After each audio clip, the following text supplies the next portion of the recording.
j'ai commencé ma carrière dans l'automobile, dans la carrosserie automobile. J'étais carrossier peintre dans le Haut-Doubs. Et ma foi, c'est une activité où les articulations, le dos sont mis à très, très dure épreuve. Donc je me suis fait opérer une fois en 2011. Donc j'ai des plaques, des broches, des boulons dans le dos. J'ai voulu continuer mon activité car c'était une vraie passion. Je ne comptais pas mes heures, et puis quand on est passionné, le reste ça passe après. Ce qui fait que, ma foi, en 2018, j'ai dû quitter mon travail parce que je ne pouvais plus simplement l'assumer. C'était physiquement très douloureux, ça a été psychologiquement très douloureux aussi. La séparation avec mon ancienne entreprise s'était mal passée aussi. Donc ensuite, je suis resté 2 ans au chômage. Je suis, par l'intermédiaire de l'ATAPI, entré à Sochaux. Donc j'étais pareil, je voulais pas lâcher prise. J'étais vraiment obstiné et je suis même allé en chaîne.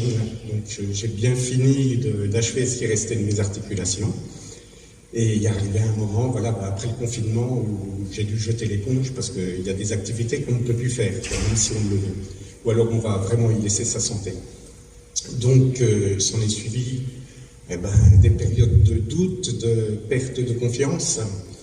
Et donc c'est en faisant des bilans de compétences auprès du CIBC 90 dont on m'a parlé de chez lui. Et moi j'avais mis 3 vétos dans ma recherche d'emploi. C'était je veux rien avoir à faire avec l'automobile, rien avoir à faire avec le commercial et rien avoir à faire avec le téléphone. Les casse-pieds du téléphone, vous savez qu'ils nous appellent 15 fois par jour. Je suis comme vous tous, on a tous la même réaction. Donc je me suis retrouvé chez VIP, plus il faut admettre pour postuler, pour ne pas contrarier ces gens de chez Pôle emploi, mais j'y croyais pas du tout, parce que moi l'informatique, l'interrupteur c'est on-off, si ça s'allume pas, je vérifie que la prise n'est pas bien branchée et ça s'arrête là. Donc je me suis retrouvé devant un ordinateur,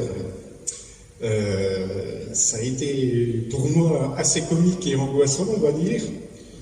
Pour d'autres, c'était plus angoissant que comique par moment, je pense, parce que devant mes capacités informatiques, je pense qu'ils savaient qu'ils embauchaient un Tamalou. Je ne sais pas s'ils avaient bien pris conscience qu'ils embauchaient un Shadok aussi. Donc ça a été un peu un mélange des deux. Donc j'ai commencé sur l'activité Le Bon Coin, mais il y avait j'ai des troubles cognitifs aussi avec des pertes de fonction au niveau de la mémoire instantanée. Donc une fois que je retrouve un fil, j'ai une bonne mémoire, mais parfois la fonction de retrouver le fil, c'est pas toujours ça. Donc là, c'était une activité où il fallait s'adapter plusieurs fois par jour sur certains processus, sur les fraudes, c'était vraiment, c'est pas que c'était compliqué, mais c'était pour moi très compliqué à gérer. Donc je pouvais arriver à le faire, mais pas d'une manière productive. Alors c'est là que je me suis vraiment aperçu, parce que j'avais des doutes, si on veut bien, sur la confiance que je pouvais faire dans les entreprises, puisque ça s'était mal passé avec mes anciennes entreprises. Et là, je me suis vraiment aperçu que la bienveillance, ici, c'est pas un vain mot, si vous voulez. C'est-à-dire que pour moi, c'était fini. Et quand il est arrivé la fin de mon contrat de formation, on peut dire, et on m'a proposé donc une place en téléphonie. Et j'ai même participé aussi à des actions, en commençant d'ailleurs d'une manière un peu surprise, par les JPO de Auto-JN et puis après sur Occasium. Donc j'ai fait du plus ou moins commercial au téléphone et dans l'automobile. C'est-à-dire que tous les vétos, j'avais carton plein. C'est-à-dire que ce que Bernard et le staff nous demandent, si vous voulez, ici, c'est pour se remettre en confiance, comment dirais-je, il faut aussi être toi le ciel t'aidera. Il faut se dépasser un petit peu, se dépasser ses craintes. Et bien entendu, essayer de donner le meilleur de soi-même. C'est-à-dire qu'il y a des gens qui sont très compétents ici, des gens qui le sont moins ou qui du moins ne peuvent pas acquérir toutes les compétences, et on vous met à un poste qui vous convient pour vous redonner confiance. C'est-à-dire qu'il y a encore 18 mois, moi j'étais limite agoraphobe, Là maintenant, je suis au téléphone toute la journée à parler à des gens que je ne connais pas, et je suis devant vous avec un micro. Je ne sais pas si vous voyez l'évolution, enfin moi je la mesure parce que je sais d'où je viens, mais c'est pas moi qu'il faut applaudir, c'est Bernard et tout le staff. Parce que dans une entreprise normale, j'aurais pas fait la semaine, hein. J'aurais pas fait une semaine, ça fait 18 mois que je suis là. Et c'est une remise en scène dont on a besoin, et puis aussi rester chez soi avec, si on demande la hache, parce qu'on a des broches partout, des bobolas et tout ça, c'est pas constructif. Ici, on nous donne en plus la possibilité donc de travailler, comme dit Bernard, la possibilité d'être un contribuable. On se sent utile, utile à sa famille, utile à soi-même, parce qu'on n'a pas un sentiment d'inutilité. On ne peut pas forcément tout faire, mais tout le monde, je pense, n'est pas ingénieur non plus. Pour moi, celui qui balaye, il est aussi important que celui qui construit les bâtiments. Parce que le bâtiment, s'il n'y a personne pour l'entretenir, il tombe vite en ruine. Donc il n'y a pas de petit métier. Par contre, il y a une utilité à tout travail. Et on nous offre cette possibilité de se remettre en selle et d'avoir un travail et de se sentir utile à la collectivité et à tout le monde. Et ça n'a pas de prix. C'est vraiment, il y a une époque où quand on tombe vraiment bas, on songe des fois à des choses auxquelles il vaut mieux pas songer.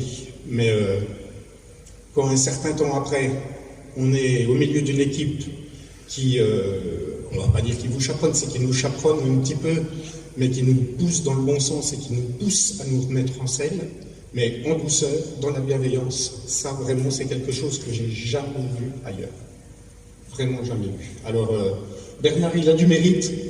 Je ne veux pas dire que c'est un saint, parce que si je dis que c'est Saint Bernard et qu'il vient en aide aux personnes en difficulté, on va bientôt lui accrocher un petit tonneau autour du cou. Film Napoléon, ça vous va? Voilà. Mais je suis étonné qu'il n'y a pas un shadow qui n'y ait pas songé. Mais bon, au rythme où il va, dans 2 ou 3 ans, il n'est pas prêt. Il se défonce bien pour nous, quand même. Voilà, donc merci à tout le staff. Et puis, voilà, ce qui se passe ici, c'est pas qu'une entreprise qui nous donne du travail, c'est ça qu'il faut bien comprendre. Moi, je dis que chez VIP, ça sauve des vies. Pas forcément parce que ça empêche les gens de se jeter dans un canal, mais parce qu'on retrouve un goût et une utilité. On retrouve une position sociale, telle que, si on veut dire. On est toujours un employé, on est toujours un travailleur. Il y a vraiment, malgré nos handicaps, nous sommes normaux, si vous voyez ce que je veux dire. On ne se sent plus handicapé. On a nos limites, qui sont variables en fonction des personnes, mais ici, on nous réapprend à vivre. Parce que, comme dit Bernard, la plupart du temps, là, ici, il n'y a que des gens qui sont cabossés par la vie, et avoir quelqu'un qui nous permet de se remettre en selle, vous avez vu comment ça se passe partout autour, hein, c'est une époque un peu bizarre que nous vivons, et ça, à part ici, je ne sais pas qui c'était le fait. Voilà, donc merci à Bernard.